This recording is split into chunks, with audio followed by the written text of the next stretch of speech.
Everyone, Ryan here from officialryanluke.com.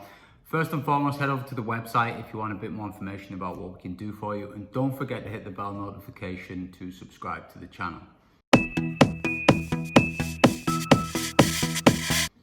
Today I want to talk about estate agents dismissing you. It's a common theme that I come across and something that a lot of people keep asking, how do I overcome it? Estate agents keep saying various things like it's subletting if they're trying to go for rent to rent, or yeah, we'll get back to you with whatever properties we've got, or and just I'll add you to the mailing list and just send you some random below market value stuff, which ends up just being everything and anything. Now, if this is happening to you, it's probably because of several reasons, but mainly because you're not building a relationship and you're looking for a quick fix. Working with people, working with agents, I spent a lot of time building connections and making sure that the brand is out there, but make sure that I'm solving their problem. Too many times people are going into things wanting quick wins for them right now and not really caring about the other person.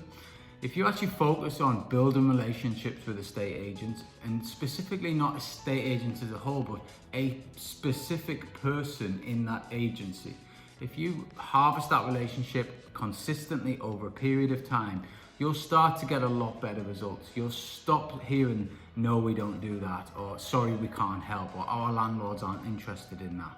And that is the big difference between cold calling mindlessly, day in, day out, just trying to get a quick fix, and building a relationship and investing your time in the long game. And when you start investing your time in the long game, it pays dividends tenfold over trying to do the quick wins. Granted, you might be after some quick cash flow now, you might be looking for your first deal or maybe your next deal, and you're just eager to get going. And I understand that, but it's really important that you build the relationship and don't just burn relationships by trying to go for that quick fix. So my top tips are: find out who the valuer is in the agency and become their best friend. That is the best way you'll get below market value deals. Try and find out who the owner of the agency is and see what you can do to offer to solve their problems. Get landlords properties rented for them quickly, possibly JV with them. Find out what their problems are, find out how long the properties are sticking on the books for. See if they've got any problem properties that you can maybe help with first and foremost. And then on that front, you want to be making a connection with someone in the office. Obviously, the owner of the business or the director, it might not be possible to get that high up the chain. So you want to be making a connection with someone in the lettings department and someone in the sales department. And that person should be the only person that you ring. Every time you ring that agency for a review, and every time you want to ring that agency to see if they've got anything, that is the person that you should be calling. No questions asked. You should always be asking for that person. If they're off, no bother, I'll ring them back tomorrow, ping them an email, and then call them back tomorrow. And by building these relationships over time, you will start to see such better results, bigger results, because they'll start ringing you. They'll start like, hey Ryan, I've got this landlord, he's got a few properties over in XYZ location, they've just come on the books, I think they'd be ideal for what you do.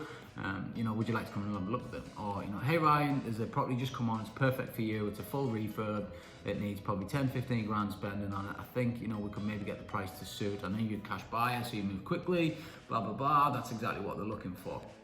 Now they know to ring me because we've discussed my business over time. I've bought deals from them, I've acted quickly, I've shown them the commitment, I've shown them that I have the capacity to fulfill what I'm saying. I've rented stuff off them quickly. I've cut them a share in the rent, so make sure that, they're not getting cut out of the picture, because that's another thing. When we go after rent to rent deals, you've got to understand that if you're going to be pitching, oh, we'll take it for the long term and, there's no hassle for the landlord, etc. The agency's actually losing out there, because a tenant would typically turn through a property probably every 14 to 18 months. So typically the landlord's going to give it back to them, and then they get the other bite of the cherry to be able to then get it re-rented again. And obviously they might be managing that property for a fee every month. So something to think about there is, actually building in value for the estate agent if you're going to work with estate agents and landlords. So giving them a little drip is a good way to make them interested in what you're offering, but also make sure that they're gonna, speak to landlords on your behalf. They're gonna give you properties. They're gonna call you when properties come on, and they don't feel as though they're gonna lose out. Because if any of these people, the landlords, the agents, the vendors, If they're going to feel like they're losing out, you're never going to move forward. And that is the biggest mindset shift that most people need to have in this industry. Start thinking about solving problems for others, and your problems will get solved automatically. You know, start adding value to other people's lives, and money will start to come into your life. And when you start thinking like this, and when you start operating like this, and when you start building these connections and working on them over time, then your pipelines blow up. You've got more than enough deals to take care of, you know, your growth of your business, and you can continue to strive and push forward. So have a good think about it. And with that said as well, you don't need 100 estate agencies and just ringing them all day, every day. Just focus on a core 5 to 10 within your area, and just build relationships with 5 to 10 people. That's all you need to do. Make sure you document it. Make sure that you're speaking to the right people. You're making call notes. You understand what you're doing. And that over time gets huge results. And that's one way that I've managed to penetrate the estate agents quite effectively. Hope that helps. As always, head over to officialryanluke.com. Have a look at what's on the website. Plenty of free training resources over there. And if you want to take your journey further, if you want to explore how to really scale quickly, then book a call with my team and we'll see what we can do for you. Have an awesome day.